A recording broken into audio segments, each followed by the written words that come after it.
Diz o ditado que o tempo é o senhor da verdade. Eu tenho total convicção que é apenas uma questão de tempo, até que a verdade do que está acontecendo no Brasil, principalmente nessa ditadura do judiciário, a forma como ela se implantou e se implementou ao longo dos últimos anos, ela vai virar foco de estudos para as gerações futuras. Provavelmente ela vai ser usada para criar dispositivos para que isso nunca aconteça novamente, não só no Brasil, mas no mundo inteiro.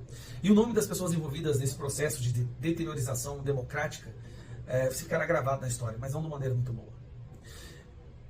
Vamos lá, a culminação dessa ditadura que a gente vive, eu acho que ela consegue ser condensada nesse julgamento do Bolsonaro, que é uma das maiores aberrações jurídicas, é o momento mais sombrio da justiça brasileira. Tudo por causa de uma ou duas ou três pessoas que se apropriaram do poder absoluto.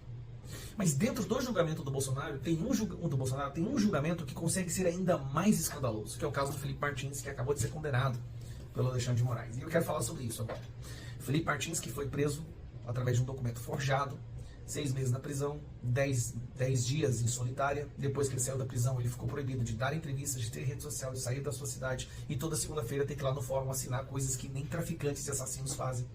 Até um assassino, um traficante, dá entrevista para a imprensa. Mas Felipe Martins foi proibido de dar entrevista para a imprensa, o que é muito estranho. Por que ele não pode falar com o povo brasileiro? Por que está tendo todo esse esforço para impedir que Felipe Martins fale com as pessoas? Vamos lá. Na decisão, Alexandre de Moraes basicamente comprova que houve o dolo, ou seja, a vontade do Felipe Martins de dar um golpe de Estado, usando o discurso que o Felipe Martins redigiu para o Bolsonaro. Só que no discurso, Felipe Martins escreve explicitamente, escancaradamente, que não vão contestar o resultado das eleições. Então, no discurso que o Alexandre de Moraes fala que teve a vontade dele de dar o golpe, ele coloca no discurso, olha, não vai ter golpe, nós não vamos contestar as eleições, vamos lutar para as próximas eleições. Segundo ponto, Alexandre de Moraes ignora completamente que Freire Gomes disse que nunca viu Felipe Martins nas reuniões com os generais. Mas não foi só o Freire Gomes, que é uma testemunha de acusação, tá? Disse também o Batista Júnior, Bolsonaro, Paulo Sérgio, Almir Garnier, todos os generais, todos os nomes das pessoas que eram envolvidos, todos falam que Felipe Martins não participou de reunião. Curiosamente, apenas uma pessoa falou que Felipe Martins participou da reunião. Sabe quem? A pessoa que teve os benefícios da delação e que em vários momentos soltou áudios falando que todo o processo, todo o julgamento era uma farsa, eles já tinham decidido a culpa, ele estava desesperado, inclusive ameaçaram prender sua filha e seu pai. Vamos lá, contando isso. Alexandre de Moraes usa no seu voto de condenação um trecho interessante. Ele comprova que Felipe Martins participou da reunião porque o Felipe Martins pegou um Uber para o Palácio da Alvorada no dia 19 de novembro. Só que só tem um problema. A reunião foi no dia 7 de dezembro. Então, Alexandre de Moraes está falando que porque o Felipe Martins pegou um Uber no dia 19 de novembro para o Palácio da Alvorada, isso comprova que ele estava na reunião no dia 7. A mesma reunião que todos os integrantes, com exceção do Mauro Cid, todos disseram que o Felipe Martins não participou.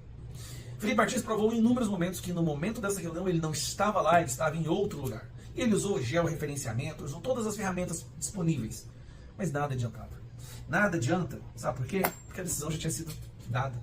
E outro detalhe, Alexandre de Moraes diz no seu voto que sim, a minuta pelo qual Felipe Martins está sendo condenado não está nos autos. E isso não importa. Preste atenção nisso aqui. A prova irrefutável não está nos autos. Não importa se vai ler ou não, ela não precisa ser apresentada. O que importa é que as pessoas falaram que ela existiu. Que pessoas? Mauro Cid. Todas essas irregularidades foram completamente ignoradas porque é preciso prender Felipe Martins. Eu vou te explicar por quê. Felipe Martins é um arquivo vivo. Felipe Martins é o ponto mais baixo, mais sombrio, mais perverso que uma justiça persecutória, ditatorial, chegou no Brasil. E se ele não for condenado, isso quer dizer que ele poderá dar entrevistas, ele poderá voltar a falar nas redes sociais, ele poderá falar o que realmente aconteceu. E se ele fizer isso, já com uma imagem desgastada do STF, seria talvez criaria uma situação de irreversibilidade de uma reforma no judiciário brasileiro. As pessoas já querem votar em candidatos que querem fazer o impeachment do Alexandre de Moraes. Até que leva o Gilmar Mendes a tentar alterar o processo de impeachment. Aí, enquanto tudo isso está acontecendo, uma decisão, uma condenação mais absurda, e essa é absurda, gente.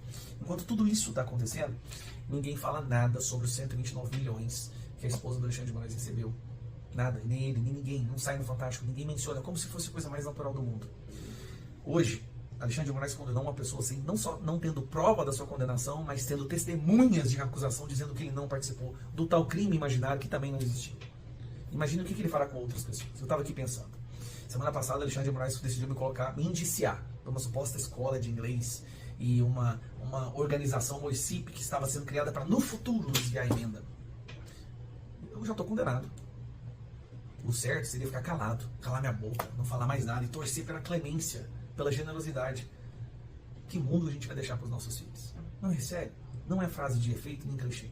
Que mundo a gente vai deixar para os nossos filhos se todas as vezes que nos tornarmos alvo dessa justiça persecutória a gente decide se calar para sobreviver? Eu não estou preocupado com a minha sobrevivência mais. Eu não estou preocupado com a minha liberdade. Eu tenho filhos. Um dia eu terei netos. Eles terão filhos, eu terei netos. Em que país que essas pessoas vão viver? Que vergonha eu vou sentir nos últimos momentos da minha vida se eu souber que eu me acovardei. Eu não consigo viver desse jeito. É preferível viver preso.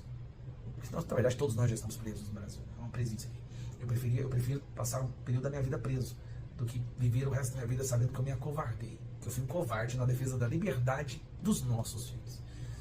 Hoje, sinceramente, hoje é um dos momentos mais tristes, mais sombrios. Condenar alguém não só não tendo provas de crime, primeiro, não tendo crime, não só não tendo provas desse crime, mas tendo provas de que não aconteceu, que a pessoa nem estava lá quando o suposto crime aconteceu.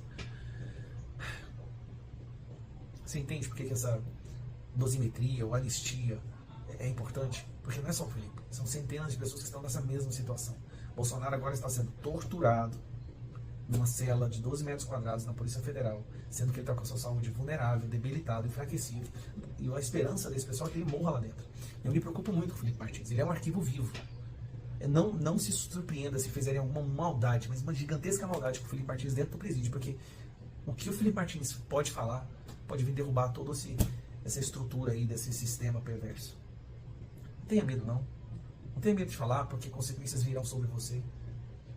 Quer ter coragem? Pensa que é melhor que venha sobre você do que sobre seus filhos e netos, tá bom?